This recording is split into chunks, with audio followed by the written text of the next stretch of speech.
Finally, it was here. Our last day of school. Samantha was my best friend. We had been friends since our first day at school when we were 5 years old. It would feel strange not seeing her every day. But Samantha was starting a job at our local grocery store, and I was about to start my own business. We had the whole world ahead of us. But then the unthinkable happened, and I ended up in a coma. But before I go on, make sure to like and subscribe and hit that notification bell so you don't miss out on any more shocking stories. I remember my first day at school. I was so nervous as I waved goodbye to Mom at the school gates. "Bye, darling," said Mom. "Have a wonderful day." I found my classroom and sat next to a blonde-haired girl. She looked just as scared as me. "I'm Tina. What's your name?" I asked her.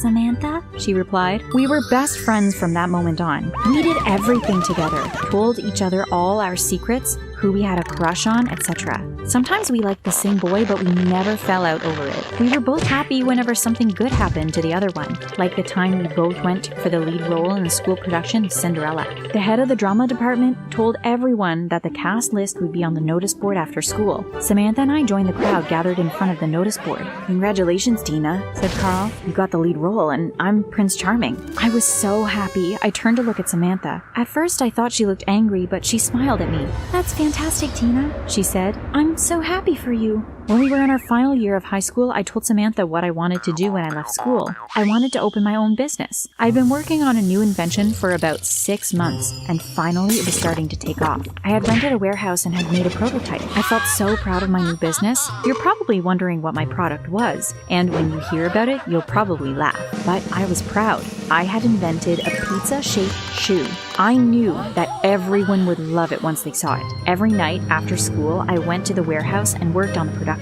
When me and Samantha walked out of the school gates for the final time, I felt so excited for the future. "I'll call you when I get home, Samantha," I said. "I'm going to the warehouse." "Okay," Samantha said as she ran off to catch the bus home. I worked on my pizza-shaped shoe for a couple of hours. I was so happy with it. It was exactly what I had imagined. I climbed up the ladder to put it safely away, but as I reached the top, I suddenly felt dizzy. Everything went black and I fell from the ladder, banging my head hard on the floor. That's how I ended up in hospital in a coma. For 3 years. Of course, I didn't know anything about it. My poor family took it in turns, but they never left me alone. Someone was always by my bedside, in case I woke up.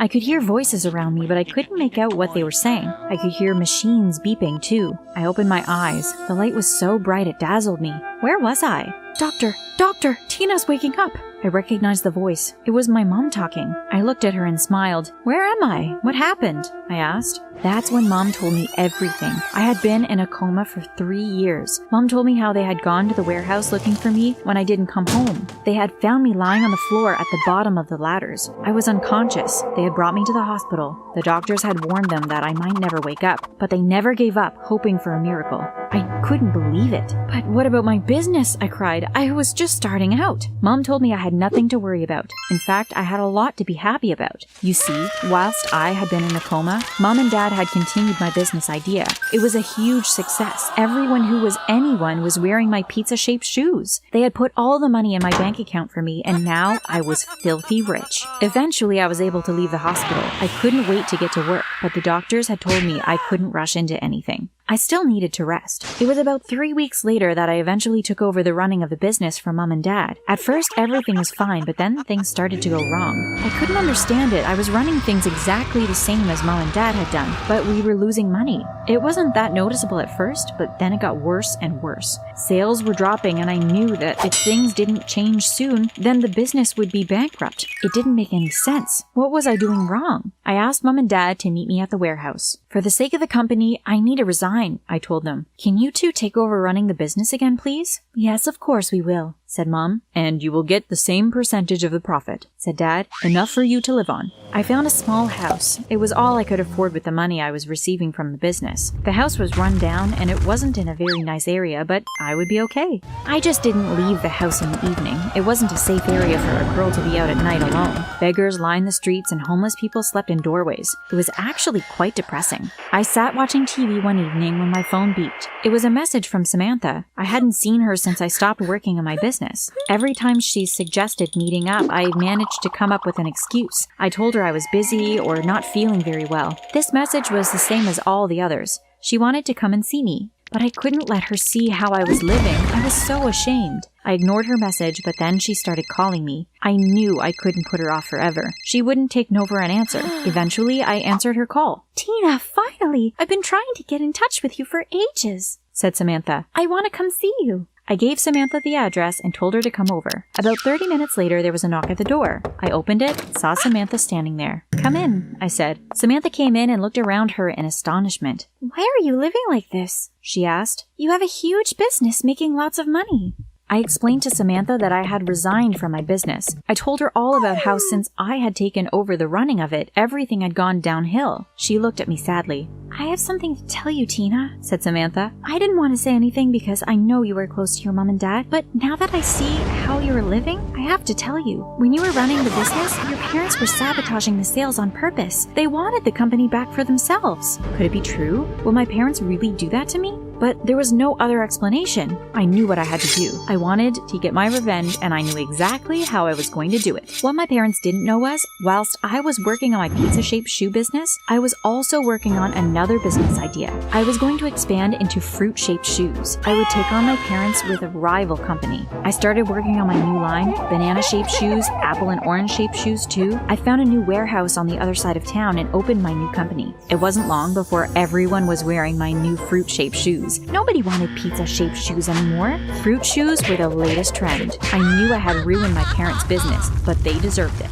I was successful once again, and I had one person to thank for it, my best friend, Samantha. If she hadn't told me the truth, I wouldn't have opened my new company. I decided I would take her out for dinner. I called her and asked her to meet me for dinner that evening. When I got to the restaurant, Samantha was sitting at a table. What's the occasion? She asked, and I sat down next to her. I wanted to treat you to dinner to say thank you, I replied. If it wasn't for you, I would never have opened up another business. Now I'm even more successful than before, and my parents are paying the price. Samantha smiled at me. Oh, that's what friends are for, she said. I felt so lucky to have Samantha for a friend. I knew she would do anything for me. The next day, I was in my office when my phone rang. I looked to see who it was. It was Dad ringing. I answered the call and listened as Dad told me how worried he and Mom were. He told me that the business was really bad. Their sales had been dropping over the last few weeks. I felt sorry for Dad and was starting to feel a bit guilty that I had caused him all this worry, but then I remembered what they had done to me. Tina, we can't afford to pay you any money at all this month, he said. Our new competitor has wiped out our business. We are barely making enough money to survive.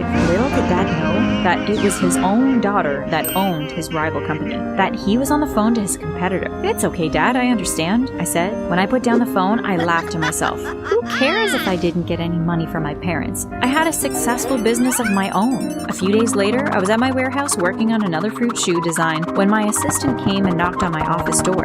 There is someone wanting to see you, she said. Okay, send them in, I replied. I looked up and was shocked to see my parents standing in the doorway, but they looked even more shocked. Tina, what are you doing here? Asked Mom. Don't tell me you have a job with our competitor. No, I said. I haven't got a job working for your competitor. I am your competitor. What are you talking about? Asked Dad. Why would you open up a business to rival your own parents? I think we need to have a talk, I replied. Sit down and I will explain everything. I told them how I knew about all their attempts to sabotage my business when I was running it. I thought they would deny it, but instead they admitted to what they had done. We only did that because we got an anonymous tip that you were planning to kick us out from the business, said Dad. But I would never have done that, I said. If it wasn't for you two, I wouldn't even have a business. You have to believe us, said Mom. Look, I still have the message. I will show you. Mom opened her phone and showed me the message. It was true. Someone had sent a false message telling them that I was planning on firing them. But who would do that? I looked at the number the message had been sent from, and my heart went cold. I know whose number that is, I said.